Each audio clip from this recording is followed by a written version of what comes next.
శనివారం వర్ధన్నపేట శాసనసభ్యులు కెఆర్ నాగరాజు, నగర మేయర్ గుండు సుధారాణి, హనుమకొండ జిల్లా collector Praveenya, GWMC commissioner Ashwini Tanaji వాకాడేతులతో కలిసి కడిపికొండలోని రాజు స్వగృహ ఇందిరమ్మ ఇండ్ల కాలనీని సందర్శించారు. కాలనీ వాసులు వారి కాలనీలోని సమస్యలు త్రాగునీరు, డ్రైనేజ్, ఎలక్ట్రిసిటీ, రోడ్లు మరియు పాఠశాల లేదని తదితర సమస్యలను పరిష్కరించాలని శాసనసభ్యులు నాగరాజును కోరారు. కాలనీ వాసులను ఉద్దేశించి శాసనసభ్యులు మాట్లాడుతూ ఇక్కడ 16 బ్లాక్లు ఉన్నాయని ప్రతి బ్లాక్ నుంచి ఒకరిని తీసుకుని 16 మందితో కమిటీగా ఏర్పరచాలని సూచించారు.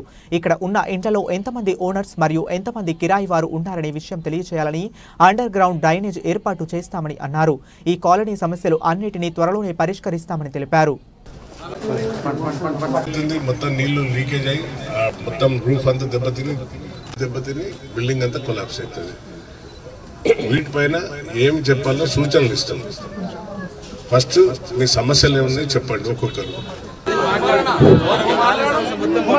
సమస్యలు తీర్చడం కోసం వారు వచ్చినారంటే ఇది ప్రజాపాలన. ఈ ముందు స్వచ్ఛందంగా మేము ఓట్లు వేసాం. అందరి అభిప్రాయం మేరకే ఆ ఎమ్మెల్యే గారిని కూడా తీసుకురావడం జరిగింది. సెప్టీ ట్యాంక్ ఉంది. ఆ సెప్టీ ట్యాంక్ ఫెయిల్ అయితే అసలు మేము ఇక్కడ ఉండేటువంటి పరిస్థితి లేదు. అది నిండి విపరీతమైన దుర్వాసన వస్తూ ఉన్నది. దోమలతోటి మేము ఇబ్బంది పడతా ఉన్నాం. రోగాలు దేశంలో లేనటువంటి మనుషులు ఇక్కడనే ఉన్నారు. ఒకరు చెప్తే ఇంకొకరు వినరు, ఒకరు చెప్తే ఇంకొకరు వినేటువంటి పరిస్థితి లేదు. కాబట్టి మంచి కోసం చేసేటువంటి వాళ్ళను ముందుకు రానివారు, వచ్చేటువంటి వాళ్ళను కొంకులు చెప్పేటువంటి ప్రయత్నం చేస్తూ ఉంటారు. దీనికి సంబంధించినటువంటిది కూడా మేము ఇక్కడ కమిటీగా ఉండేటువంటి పద్ధతిలో పెద్ద మనుషులు అందరం ప్రతి ఒక్క బ్లాక్ ఒక్కొక్క పెద్ద మనిషిని ఉండేటువంటి సిస్టమ్ ఉండేది. అట్లా మనిషికి 100-200 వసూలు చేసుకుని ఈ డ్రైనేజ్ చేస్తే మేము సొంతంగా చేసుకొని కొన్ని చేసినాం. మా ఇంట్లో ఎంతమంది ఓనర్స్ ఉన్నారు, ఎంతమంది కిరాయికి ఉన్నారు, దీన్ని మెయింటెనెన్స్ ఎవరు చూస్తున్నారు, ఎట్లా అవుతుంది, డ్రైనేజ్ కూడా అండర్ డ్రైనేజ్ చేపిస్తాం. ఇప్పుడు ఏదైతే మెయింటెనెన్స్ అనేది చాలా భయంకరంగా ఉంది. 16 బ్లాక్స్ ఉన్నాయి. 16 మంది ఒక కమిటీ వేసుకొని, ఎందుకంటే ఇప్పుడు మేడం నేను పై వరకు ఎక్కించాను. మేడం కలెక్టర్ను, కమిషనర్ మేడం, సుధారాణి మేడం అందరూ ఎక్కినాం. డీలను కూడా ఎక్కించాను. ఎందుకంటే నాకు తెలిసింది ఎట్లున్నాయని. మా కార్పొరేషన్ పరంగా మన అన్నగారు గౌరవ వర్ధన్నపేట శాసనసభ్యులు చెప్పిన మేరకు వారు ఈ ఇంద్రమ్మ కాలనీని ప్రత్యేకంగా తీసుకున్నారు. దాని గురించే కలెక్టర్ గారిని, మన హనుమకొండ కలెక్టర్ గారిని, అదేవిధంగా కమిషనర్ గారు, హౌసింగ్ డిపార్ట్మెంట్ అందరూ వచ్చినాం. మా కార్పొరేషన్ నుంచి ఇక్కడ శానిటేషన్ కోసం ఒక వెహికల్, అదేవిధంగా లైటింగ్ కానీ, మిగతా డ్రైనేజ్ అంటే అండర్ గ్రౌండ్ డ్రైనేజ్ సిస్టమ్ మన గౌరవ ముఖ్యమంత్రి గారు ఆల్రెడీ అనౌన్స్ చేసింది. కాబట్టి ఆ డిపిఆర్లో ఇది టోటల్గా అండర్ గ్రౌండ్ డ్రైనేజ్ సిస్టమ్ దీంట్లో కూడా ఉన్నది. ఇవన్నీ సమస్యలు దశల వారీగా మన ఎమ్మెల్యే గారు తీర్చడానికి ముందుకు వచ్చింది. కాబట్టి ఫస్ట్ కడిపికొండ పంపించాలి మేడం స్కూల్కి. చాలా మంది పిల్లలు వెళ్తున్నారు. ఇప్పుడు 2 కాలనీల తరపున అసలు గవర్నమెంట్ స్కూలే లేదు. అంగన్వాడి కూడా నాకైతే ఉంది అందుబాటులో. బెనిఫిషియర్ లాస్ అవుతారని చెప్పేసి అప్పుడు ఒకసారి అలర్ట్ చేశారు. ఇప్పుడైతే ప్రైమరీ ఉన్నారు, 10th వరకు ఉన్నారు. ఏ పరైనా కడిపికొండకు వెళ్తున్నారు మేడం.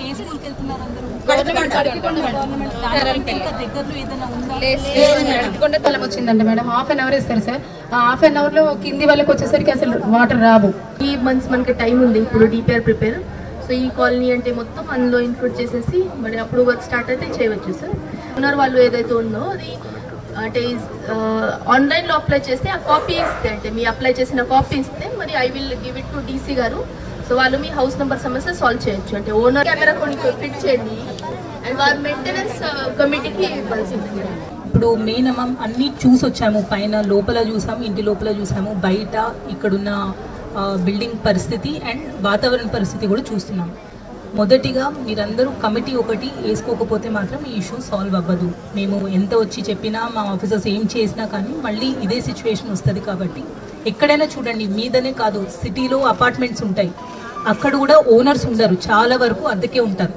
కానీ అద్దెకి ఉండే ప్రతి ఒక్కరి నుంచి మెయింటెనెన్స్ ఫీజు అనేది చెప్పి కలెక్ట్ చేసుకొని అందరూ కమిటీ లాగే వేసుకొని అక్కడ ఉన్న శానిటేషన్ అవ్వచ్చు, ఎలక్ట్రిసిటీ అవ్వచ్చు, ప్లంబింగ్ ఇష్యూస్ అవ్వచ్చు, ఇవన్నీ కూడా వాళ్ళే రిపేర్ చేసుకుంటూ ఉంటారు. సో ఫస్ట్ ఓనర్లు లేరు, అద్దెకే ఉన్నారు అనేది ఆ ఇష్యూ కాదు. అద్దెకి ఉండొచ్చు, అద్దెకి ఇవ్వడానికి కూడా ఓనర్స్కి రైట్ ఉంది. కానీ ఉంటున్న వాళ్ళ రెస్పాన్సిబిలిటీ ఉంటుంది కదా, మెయింటైన్ చేసుకోవాల్సిన రెస్పాన్సిబిలిటీ ఉన్న వాళ్ళది కూడా ఉంది. సో ఫస్ట్ ఇక్కడ కమిటీ అనేది తొందరలో వేసుకోవాలని ఇక్కడున్న లోకల్ లీడర్స్, అలానే జీడబ్ల్యూఎంసీ సైడ్ నుంచి వార్డ్ ఆఫీసర్ని కూడా ఆ కమిటీని కొంచెం సూపర్వైజ్ చేయడానికి అనేది మేము ఇన్స్ట్రక్షన్స్ ఇస్తాము. అది